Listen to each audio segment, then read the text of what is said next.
Citizen's Cock, Aro, Someone, a short fiction by Ranjit. Manjush അത് വേണ്ട, ആ സ്ത്രീയുടെ വ്യഥ. അപ്പോൾ ഡയറക്ടർ രഞ്ജിത്ത് അദ്ദേഹം തന്നെയാണ് ഡയറക്റ്റ് ചെയ്തിരിക്കുന്നത്. ഷോർട്ട് ഫിലിമാണ്, യൂട്യൂബിലുണ്ട്. മെഗാസ്റ്റാർ, മലയാളത്തിൻ്റെ മെഗാസ്റ്റാർ മമ്മൂട്ടി കമ്പനി ആണ് നിർമ്മിച്ചിരിക്കുന്നത്. ഒപ്പം ക്യാപിറ്റൽ രഞ്ജിത്തിൻ്റെ. ഇത് എഴുതിയിരിക്കുന്നത് മറ്റൊരു രഞ്ജിത്തായിട്ടുള്ള, അതായത് എഴുത്തുകാരിലെ രഞ്ജിത്തായിട്ടുള്ള VR സുധീഷ്. അപ്പോൾ ഇവർ രണ്ടുപേരും കൂടി ചേർന്നുള്ള പരിപാടിയാണ്. ഇപ്പോൾ സ്വാഭാവികമായിട്ടും അറിയാലോ, ഒരു ഫാൻറ്റസി, അവരുടെ ഫാൻറ്റസി. അതിന് വേണ്ടിയിട്ട് വെറുതെ ശങ്കർ രാമകൃഷ്ണൻ്റെ വീട്ടിൽ ഷൂട്ട് ചെയ്തിട്ടൊരു സാധനം. ഇത് ടെക്നിക്കലി ഒന്നും പറയാനെന്നില്ല, ഒന്നുമില്ല. ഒരു ഫുൾ ഇൻറ്റീരിയർ സീൻസാണ്. അങ്ങനെ ഇതൊരു ശ്യാമപ്രസാദ് അഭിനയിച്ചിരിക്കുന്നത്. ശ്യാമപ്രസാദിൻ്റെ അഭിനയം കണ്ടപ്പോൾ നമ്മുടെ BRM ഷെരീഫിന് ഓർമ്മ വന്നു.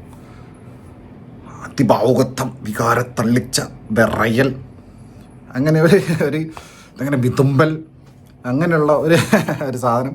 ഞാനൊരു മലങ്കൾട്ട് കോമഡി ആയിട്ട് കണ്ടിട്ടുള്ളത്. കാരണം എനിക്ക് ഇങ്ങനത്തെ രഞ്ജിത്തിൻ്റെ ഈ ഫാൻറ്റസി പരിപാടി, സ്റ്റീരിയോടിപ്പിക്കൽ പരിപാടി ഉണ്ടല്ലോ, കണ്ടോണ്ടിരിക്കുക. സാർ രഞ്ജിത്തിൻ്റെ ഏത് പൊട്ടിയ പടമാണെങ്കിലും ഞാൻ ഇരുന്ന് കാണും. എത്ര പടമാണ് രഞ്ജിത്തിൻ്റെ പടമാണെങ്കിലും അതിങ്ങനെ ഒരു മലങ്കൾട്ടായിട്ടെങ്കിലും കാണാൻ സുഖമാണ്. അപ്പം അങ്ങനെ ഒരു സാധനം ഇത് എന്തിനാണ് എടുത്തതെന്ന് വെച്ച് കഴിഞ്ഞാൽ ചിലപ്പോൾ ഇവർ ശങ്കർ രാമകൃഷ്ണൻ്റെ വീട്ടിൽ വെറുതെ കുറച്ച് ദിവസം താമസിച്ചിട്ടുണ്ടാവും. അപ്പം ഇവർക്ക് തോന്നിയായിരിക്കും എന്നാൽ പിന്നെ ഒരു സാധനം പടച്ചേക്കാം. പിന്നെ മമ്മൂട്ടി കമ്പനി എന്ന് കണ്ടു കഴിഞ്ഞാൽ എല്ലാവരും കാണുമല്ലോ. പിന്നെ രഞ്ജിത്താണ് ഡയറക്ടർ, VR സുധീഷ് എഴുതിയിരിക്കുന്നു. അങ്ങനെ പിന്നെ മഞ്ജു വാര്യർ ഉണ്ട്. പിന്നെ മമ്മൂട്ടി സിനിമകളൊക്കെ സ്ഥിരമായിട്ട് കാണാറുള്ള സീസും ഉണ്ട്. അപ്പോൾ പഴയ വീടെന്ന് വെച്ച് കഴിഞ്ഞാൽ സ്റ്റിൽ സോഫിസ്റ്റിക്കേറ്റഡ്. അങ്ങനെയുള്ളൊരു സ്ഥലത്ത് താമസിക്കുന്ന ഒരു എഴുത്തുകാരൻ, ബോധജീവി, നീ കവിത എന്നൊക്കെയാണ് ശ്യാമപ്രസാദിൻ്റെ പിന്നെ കഥാപാത്രം എഴുതുന്ന നീ കവിത. സ്വർണ്ണ വള്ളയിട്ട കൈകൾ എന്നൊക്കെ പറഞ്ഞിട്ട്, അതായത് രഞ്ജിത്ത് തന്നെ, അല്ലെങ്കിൽ പിന്നെ ഇയാൾ തന്നെ VR സുധീഷ് തന്നെ, ഇവർ തന്നെ. ശ്യാമപ്രസാദ് ഈസ് ഒരു ഡമ്മി. ഇവർ അദ്ദേഹത്തെ പിടിച്ചിട്ട് ഇതിൽ അഭിനയിപ്പിച്ച. എന്നിട്ട് ഇയാളെന്ന് വെച്ച് കഴിഞ്ഞാൽ ബുദ്ധിജീവിയായി പോയില്ല, എന്താ ചെയ്യാം.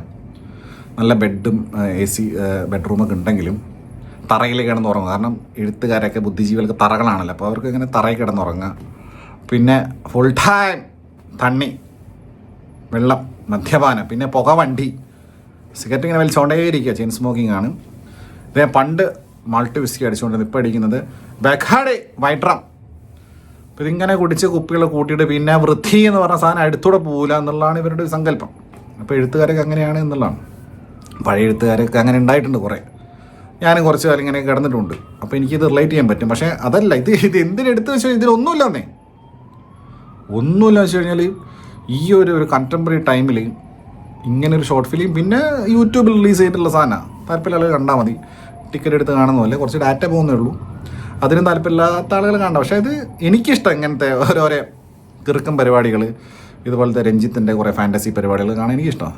ഞാനത് പറഞ്ഞത്, രഞ്ജിത്തിൻ്റെ ഏത് പൊട്ടാപ്പാടായി കഴിഞ്ഞാൽ ഒരു താല്പര്യമില്ലെങ്കിൽ പോലും വെറുതെ ഇരുന്ന് കാണാൻ രസമാണ്. അങ്ങനത്തെ സാധനങ്ങൾ വായിക്കാൻ രസമാണ്. അപ്പോൾ അങ്ങനെ സെറ്റപ്പ്. ശ്യാമപ്രസാദിൻ്റെ കഥാപാത്രം ഈ മഹാനായ എഴുത്തുകാരൻ ഡൈനിങ് ടേബിൾ ക്ലീൻ ചെയ്യില്ല, സിഗരറ്റ് കുത്തുന്നത് തന്നെ ഫുഡ് വേസ്റ്റിനകത്ത്, പ്ലേറ്റിനകത്ത്. പിന്നെ നേരെ ഇങ്ങനെ പോയിട്ട് മൂത്രമൊഴിക്കുക, ശറപ്രായം പറഞ്ഞ് മൂത്രമൊഴിക്കുക. ഫ്രിഡ്ജ് കാണിക്കുന്നുണ്ട്, ഫ്രിഡ്ജിൻ്റെ അകത്ത് മറ്റേ കരിഞ്ഞ കുക്കറും എന്തൊക്കെയോ വേസ്റ്റ് എന്തൊക്കെയോ വെച്ചിട്ടുണ്ട്. പക്ഷെ ഒരു കാര്യത്തിന് മാത്രം. അപ്പോൾ പിന്നെ സന്തോഷ് രാമനാണ് ഇതിൻ്റെ ആർട്ട് ചെയ്തിരിക്കുന്നത്. എല്ലാം ശ്രദ്ധിച്ചിട്ടുണ്ട്. പക്ഷേ ആർട്ടിലെ പിള്ളേർ ഇയാളുടെ തുണി മാത്രം ചിലപ്പോൾ ലോണ്ടറി കൊടുത്താണോ അറിയില്ല, നല്ല വൃത്തിയിൽ ഇങ്ങനെ മടക്കി വെച്ചിട്ടുണ്ട്. പിന്നെ ഇവിടുത്തെ ഫർണിച്ചേഴ്സൊക്കെ ബ്രാൻഡ് ന്യൂ ആണ്. ചിലപ്പോൾ ഇയാൾ ഫുൾ ടൈം തറയായതുകൊണ്ട് നിലത്തല്ലേ കിടക്കുന്നത്, ഫർണിച്ചറിൽ ഇരിക്കാറുണ്ടാവില്ലായിരിക്കും. അതുകൊണ്ടായിരിക്കും അതിപ്പോഴും ബ്രാൻഡ് ന്യൂ ആയിട്ട് അങ്ങനെ തിളങ്ങി നിൽക്കുന്നത്. അപ്പം അങ്ങനെ ഒരു രാത്രി 2 മണിക്കൊക്കെ ഇയാൾ എഴുന്നേൽക്കുന്നത്. അപ്പോൾ അടിച്ച് കട്ടായി ഓഫായി എണീക്കുന്നു, വീണ്ടും അടിക്കുന്നു, വലിക്കുന്നു, മൂത്രം ഒഴിക്കുന്നു. അങ്ങനെ പിന്നെ എന്തൊക്കെയോ എഴുതുന്നു. ഇങ്ങനെ ജീവിക്കുന്ന ഒരു മനുഷ്യൻ.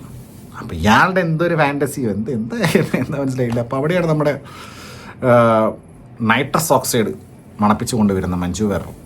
അപ്പോൾ അസീസാണ് ഇതിലെ മറ്റൊരു കഥാപാത്രം. 3 ആൾക്കാരുള്ളൂ, ഓട്ടോ ഡ്രൈവർ. അപ്പോൾ പുള്ളി മണപ്പിച്ചറിയും. അപ്പോൾ നൈട്രസ് ഓക്സൈഡ് മണത്തുകൊണ്ട് ലോഫിങ് ഗ്യാസ് ആണല്ലോ. മഞ്ജു വാര്യർ ഇങ്ങനെ ഇടിച്ചോണ്ടാണ് ഫുൾ ടൈം ഇളിച്ചിട്ടിങ്ങനെ. പിന്നെ മഞ്ജു വാര്യർ സ്റ്റീരിയോടിപ്പിക്കൽ സെറ്റ് സാരി, വലിയ വട്ടാപ്പോട്ട്, പിന്നെ ഇങ്ങനെ ഐശ്വര്യൻ തുളുമ്പുന്നു. പക്ഷേ സമീറ സനീഷാണ് കോസ്റ്റ്യൂമൊക്കെ കൊള്ളാം, മേക്കപ്പും കൊള്ളാം. അങ്ങനെ വരിക. അപ്പോൾ ഇതൊക്കെ ഇങ്ങനെ 19 മിനിറ്റേ ഉള്ളൂ ഇതിനിടയ്ക്ക് നടക്കുന്ന സംഭവം ഇതൊക്കെ. അപ്പോൾ ഇവരിങ്ങനെ വരുന്നു, ഇവർ പിന്നെ ബാത്റൂമിൽ പോകുന്നു. വെറുതെ കേട്ട നാറിയ ഫ്രിഡ്ജിനകത്ത് ഒരു മനുഷ്യ ജീവിതത്തിനകത്ത് വെള്ളം പോയിട്ട് പാച്ചാ വെള്ളം അതിൽ നിന്ന് എടുത്ത് കുടിക്കൂല, അത് തുറന്ന് വെള്ളം കുടിക്കുന്നു. അപ്പോൾ മഞ്ജു വാര്യർ വന്നപ്പോഴേക്ക് ഇയാൾ മറ്റേ എന്തിനുള്ള ചിട്ടിയില്ലേ, ചിട്ടി റോബോനെ പോലെ ഇയാൾ എന്തൊക്കെയോ കാണിക്കുന്നുണ്ട്. 5 മിനിറ്റ് കൊണ്ട് ഫുൾ ക്ലീനായി, മസാലമേ മാറി, പിന്നെ എല്ലാം നല്ല ക്ലീൻ ഇങ്ങനെ തിളങ്ങി നിൽക്കുക അദ്ദേഹത്തിൻ്റെ വീട്. പിന്നെ എന്താ ഞാൻ പറഞ്ഞ വികാരത്തള്ളിച്ച. അപ്പോൾ അതാണ് മഞ്ജു വാര്യർ എന്തിനാണ് വന്നത്, ആരാണ് മഞ്ജു വാര്യർ, എന്താണ് അസീസ് എന്തിനാണ് ഹോണടിച്ചത് എന്നൊക്കെ അറിയണമെങ്കിൽ നിങ്ങൾ കാണാം, യൂട്യൂബിലുണ്ട്. ആരോ മമ്മൂട്ടി കമ്പനി, രഞ്ജിത്ത്, VR സുധീഷ്. അപ്പോൾ ഇതാണ് പിന്നെ ഇത് ഞാൻ വളരെ ഞാൻ പറഞ്ഞില്ലേ മലങ്കൾട്ടായിട്ട് ഞാൻ ഇത്തരം കാര്യങ്ങളൊക്കെ ആസ്വദിക്കാറുണ്ട്. അപ്പോൾ ഇങ്ങനെ രസമാണ് ഇങ്ങനെ രഞ്ജിത മാൻസോഷ് അതോ വേണ്ട. പ്രശാന്ത് രവീന്ദ്രനാണ് DOP, എഡിറ്റർ ഇതിൻ്റെ രാധാകൃഷ്ണൻ. ടെക്നിക്കലി ഞാൻ പറയില്ല, എല്ലാം പ്രോ ടീമാണ് വർക്ക് ചെയ്തിരിക്കുന്നത്, അതുകൊണ്ട് അതിലൊന്നും പിന്നെ ഒന്നും പറയാനില്ല. പിന്നെ അതുപോലെ തന്നെ ഇതിൻ്റെ സ്കോർ ചെയ്തിരിക്കുന്നത് ബിജിപാലാണ്. ഇതിൽ 19 മിനിറ്റിൽ 18 മിനിറ്റ്സും എന്താണ് സൈലൻസാണ്, മഴ പെയ്യുന്ന ശബ്ദവും പിന്നെ ഈ ശ്യാമപ്രസാദിൻ്റെ കഥാപാത്രം കാണിച്ചു കൂട്ടുന്ന കാര്യങ്ങളൊക്കെ.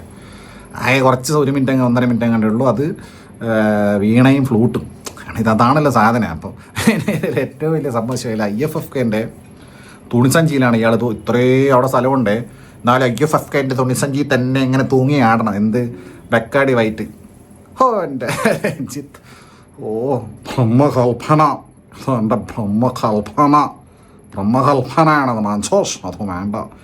പിന്നെ ഇത് ഇങ്ങനെയൊക്കെ വേണമല്ലോ, ഇടയ്ക്ക് ഇങ്ങനത്തെ സാധനങ്ങളൊക്കെ വേണ്ടേ. ഈ തീമും വെച്ചിട്ട് ഒരുപാട് 100 കണക്കിന് ഷോർട്ട് ഫിലിംസും ഇറങ്ങിയിട്ടുണ്ട്. ആണല്ലോ. അപ്പം VR സുധീഷ് എഴുതി, രഞ്ജിത്ത് സംവിധാനം ചെയ്ത് മമ്മൂട്ടി കമ്പനി നിർമ്മിക്കുമ്പോൾ അതിന് ഒരു പവർ വേറെയാണ്. അപ്പോൾ അതുകൊണ്ട് തന്നെ എല്ലാവരും കാണും, ഞാനും കണ്ടിട്ടുണ്ട്. അപ്പോൾ ഞാൻ വളരെ 19 മിനിറ്റ് പോയത് അറിഞ്ഞിട്ടില്ല. ഇപ്പോൾ ചില ആൾക്കാർ പറഞ്ഞിട്ട് എന്താ അങ്ങനെ ഭയങ്കര ബുദ്ധിമുട്ടായിരുന്നു. എനിക്ക് ഒരു ബുദ്ധിമുട്ടുണ്ടായില്ല. കാരണം ഇതിങ്ങനെ ഇവരുടെ ഫാൻറ്റസി, ഇത് ഞാനിത് ആലോചിക്കുന്നത്, ഈ സമയത്ത് ഇവരെന്താണ് VR സുധീഷ് എഴുതുമ്പോൾ ചിന്തിച്ചിട്ടുണ്ടാവുക, എന്താണ് രഞ്ജിത്ത് ഇങ്ങനെ ക്യാപിറ്റൽ, അപ്പോൾ അദ്ദേഹത്തിന് എന്താണ് ഫീൽ ചെയ്തിട്ടുണ്ടാവുക. അപ്പോൾ അങ്ങനെയൊക്കെ ആലോചിച്ച് ഇങ്ങനെ ഒരു രസത്തിൽ ഇത് കണ്ടുള്ളത്. അപ്പോൾ ഇതാണ് അരിരാരോ ലാസ്റ്റ് എഴുതി കണ്ട് റിമെമ്പറിങ് MS ബാബുരാജ് ആൻഡ് പിന്നെ P ഭാസ്കരൻ. എന്തിനാന്ന് മനസ്സിലായി, ചിലപ്പം 2 അടിച്ചപ്പോൾ ഓർമ്മ വന്നായിരിക്കും.